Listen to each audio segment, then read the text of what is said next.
Hi everyone, here's objective 61, hopefully to help anybody who has been absent or needs a little bit of a refresher or maybe some homework help. This is not meant to be a replacement for attendance or attentiveness during class, just to be a brief overview of the normal classroom lesson. So this is objective 61, estimating solutions by graphing equations.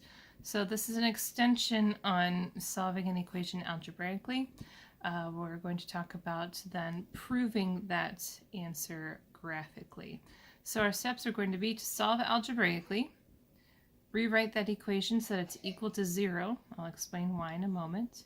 Create a table of values, and then we're going to use that table of values to plot the points on the coordinate plane.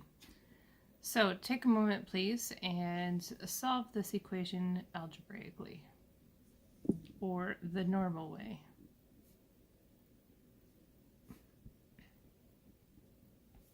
Did you get x equals 4? Yes. 2x equals 8, and if I have 2 is something that are equal to 8 and they are 4, 2 4s is 8. Okay. Now we're going to rewrite that equation equal to 0. Now up to this point, this is what we would call breaking an equation.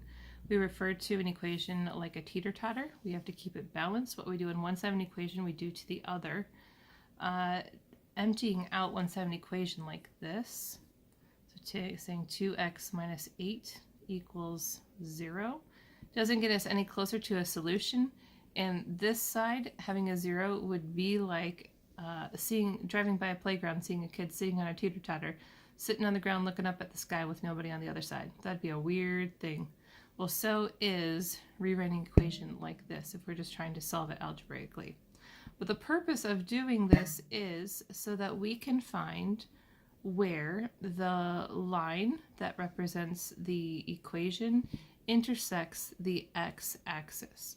We want to know how much x is worth, right? What x is worth by finding where that line crosses the x-axis. And no matter where it crosses, that coordinate would be something and then 0. So for example, this is 2, 0. This is -9, 0. This is 10, 0, and each of those coordinates have 0 as the y. So by rewriting this equation equal to 0, we can justify substituting y in for 0. Now this is the beginnings of slope-intercept form. You don't know what slope-intercept form is yet. You will. But for now, just know that if you have a y by itself equal to some x's in a constant, we are going to write that y first equals the x's and then the constants like that. That is slope-intercept form. Again, you don't know that. You'll know more about it later. But just know that the y goes by itself on the left. And now we're going to create a table of values so that we can determine some coordinates that we're going to use to graph. So if x is -1, this x is the same as this x. If I have two x's, two negative ones is -2. So -2 minus 8 is -10. Now two zeros. Two zeros are 0 minus 8 is -8. Two ones is 2 minus 8 is -6. So now we have three coordinates that we can use.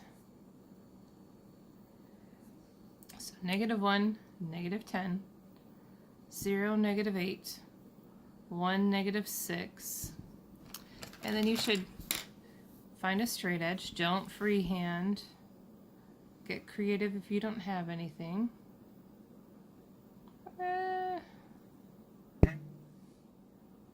And draw a line to extend it at least through the x-axis, but we do like to extend a line throughout the whole coordinate plane with a little bit of overlap. Now, if we did this right, we should see an intersection at +4 for x. 1, 2, 3, 4.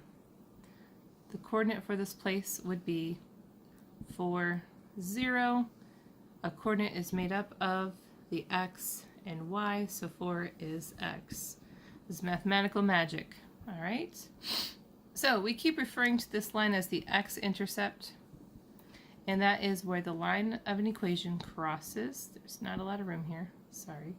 Crosses the x-axis, and it's also the answer for x in an equation. Great. Well, let's try a slightly more difficult one. For this time, or this one, feel free to pause the video and accomplish as much as you can without me, and then restart again and I'll give you an explanation of this question. So, solving for x what we call the normal way, subtract 3, 5x equals negative 5, divided by 5. X equals negative 1. 5 times negative 1 is negative 5, plus 3 is negative 2. So that should balance out. So that's one way to prove my solution, by substituting back in for the variable. Another way is to create an equation that we can use to graph. So step 2 is to rewrite the equation equal to 0. Kind of feels weird to do that because we've been trained all this time to not do that. So 5x and 5 is 0, which means 5x and 5 is y, or we would say y equals 5x plus 5. Now if I substitute these numbers in for x, 5 negative 1s is negative 5, and 5 is 0. 5 zeros is 0 plus 5 is 5. 5 1s is 5 plus 5 is 10. And so negative 1 and 0. Oh, we already know it's going to go through negative 1 on the x-axis. 2, 3, 4, 5. 1 and 10. Draw our line. And there we go. We have proved that x is negative 1 graphically, or we could say that we estimated our solution graphically. Because we know that humans are not perfect, this graph may be imperfect and my line might be goofy, so this is an estimate, but we can prove it mathematically, or algebraically, we could say that too. Okay, for this last example, again, please feel free to pause the video, do what you can, and then come back, see how much you can do independently. Okay. Hopefully you had 4x plus 8 equals 3x plus 15. Now you can solve this 4 different ways. I'm going to subtract over the 3. You could do something else. It's totally fine. I get x plus 8 equals 15. Sorry. And now I have to solve by moving this 8. So x equals 7. 1, 2, 3. Oh wait, yeah, 1, 2, 3. I'm gonna hope it goes through there. That's the goal. All right, let's rewrite this thing equal to 0. Same thing, 4x plus 8 equals 3x plus 15. I can still subtract over my 3x. X plus 8 equals 15. Now this time, because I want to make it equal to 0, I'm going to subtract the 15 to get x minus 7 equals 0, or x minus 7 equals y, because that 0 is when y, that y is meant to replace the 0, or y equals x minus 7. So negative 1 minus 7 is negative 8. 0 minus 7 is negative 7. 6 minus 7, I'm sorry, 1 minus 7 is negative 6. And now we can graph them.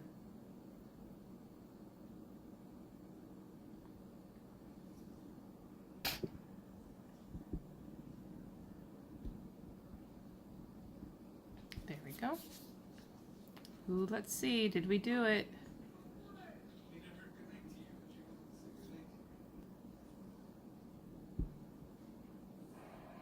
And there we go.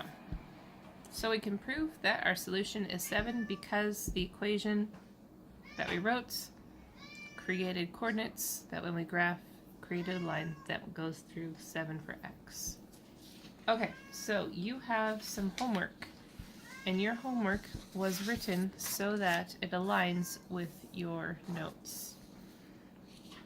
I should back up. If you are using notes from class, you may have your examples in a different order. I probably should have said that to start with.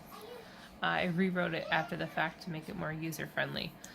So you still have good examples for your homework. They might just not be in the correct order. So the 2x equals 8 should help you with 3x equals 6. The 5x plus 3 equals negative 2 should help you with 2x minus 4 equals 2. And the big one, with lots of distributive property and solving from there, you should use this. And so once you are completing this, you should have a solution, and that solution should be reflected over here, here, and here. Please make sure an oversight after grading several of these. Many students are forgetting to write their equation here, but it's important that I see what your equation is to understand where you get these coordinates to graph. So that way if you goof up anything, I can maybe see why. If you need any help at all, let me write my...